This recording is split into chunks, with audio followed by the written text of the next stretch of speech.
భారత రాజ్యాంగం భారత రాజ్యాంగం भारत राष्ट्रांगम बोलो गणतंत्र भारत की जय। देश की सेवा कौन करेगा हम करेगा देश सुरक्षा कौन करेगा हम करेगा भारत राष्ट्रांगम आगे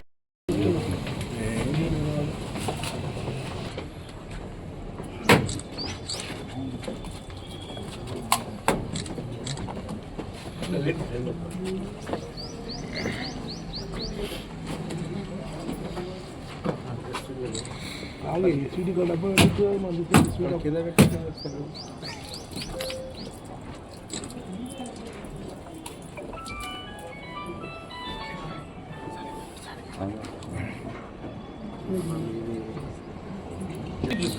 जीवन नक्की किन्ने ఉండే పోయి పట్టుకోవాలి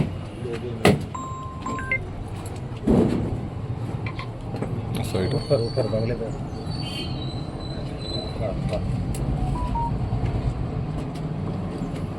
सीनो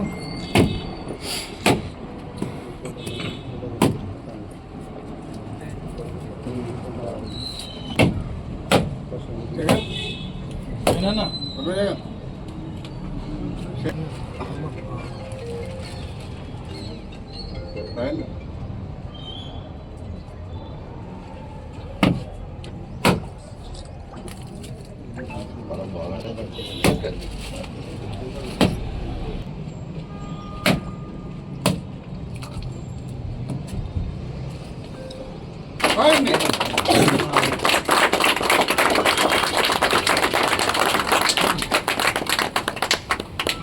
जनगणमन अधिनायक जय हे भारत भाग्य विधाता पंजाब सिंधु गुजरात मराठा द्राविड उत्कल गंगा विंध्य हिमाचल यमुना गंगा उत्कल जलधि तरंगा तब शुभ नामे जागे तब शुभ आशीष मागे गाये तब जय गाथा जनगण मंगलदायक जय हे भारत भाग्य विधाता जय हे जय हे जय हे जय जय जय हे बोलो स्वतंत्र भारत माता की जय जवान जय किसान जय जवान जय किसान जय जवान जय किसान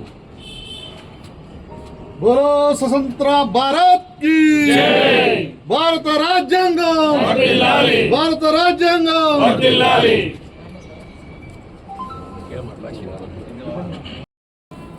ప్రాంతంలో ఇందిరాభవన్లో జాతీయ కాంగ్రెస్ పార్టీ పతాక ఆవిష్కరణ జరిగింది.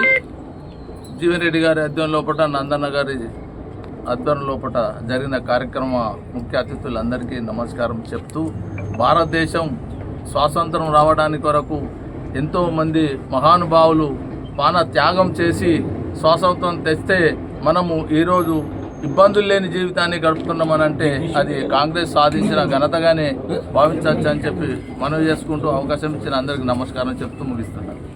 దినోత్సవంగా ముఖ్య అతిథిగా విచ్చేసిన మాన్యశ్రీ జీవనన్న గారికి, జిల్లా కాంగ్రెస్ అధ్యక్షుడు నందన్న గారికి, మరి కాంగ్రెస్ కమిటీ కుటుంబ సభ్యులందరికీ కూడా పేరు పేరున హార్దిక శుభాకాంక్షలు తెలుపుతూ, మరి ఎందరో మహానుభావుల త్యాగానికి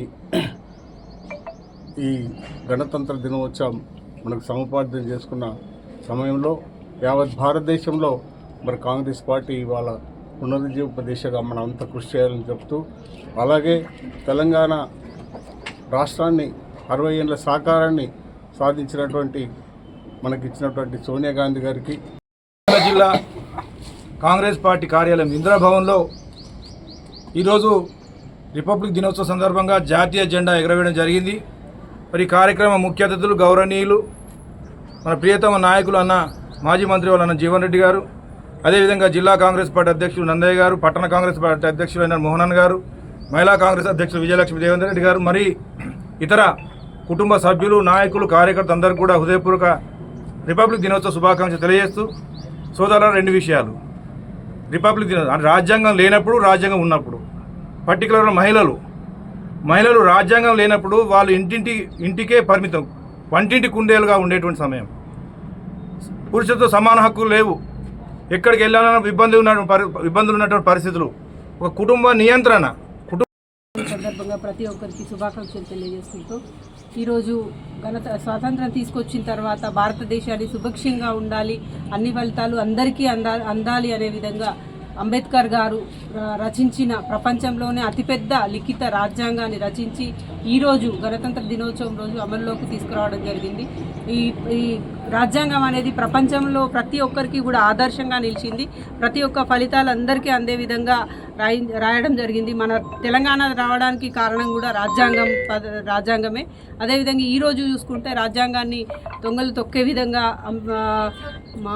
అంబేద్కర్ మహాత్మా గాంధీ ఉపాధి హామీ పథకాన్ని పేరు మార్చడము ఇలాంటివి చేస్తున్నారు.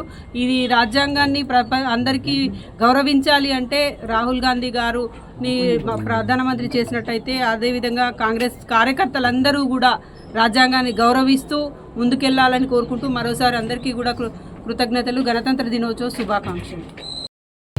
గణతంత్ర దినోత్సవ సందర్భాన్ని పురస్కరించుకొని ఈనాడు ఇందిరాభవన్లో జాతీయ పతాకాన్ని ఆవిష్కరించిన శుభ సందర్భం లోపల ఇటు కార్యక్రమానికి ముఖ్య అతిథులు వచ్చినటువంటి పెద్దలు, మన నాయకులు జీవన్ రెడ్డి గారికి, అట్లాగే కాంగ్రెస్ పార్టీ పట్టణాధ్యక్షులు పెద్దలు కొత్త మోహన్ గారికి, మహిళా కాంగ్రెస్ అధ్యక్షులైనటువంటి పెద్దలు విజయలక్ష్మి దేవేందర్ రెడ్డి గారికి, అలాగే Congress party PCC organise secretary సోదరుడు బండశంకర్ గారికి, మరియు జిల్లా అధ్యక్షుడు ఎస్సీసీఎల్ జిల్లా అధ్యక్షుడు ధర రమేష్ బాబు గారికి, కాంగ్రెస్ పార్టీ కుటుంబ సభ్యులందరికీ 77వ గణతంత్ర దినోత్సవ శుభాకాంక్షలు తెలియజేసుకుంటూ, ఎందరో త్యాగ చేస్తే భారతదేశం స్వాతంత్రం వచ్చింది.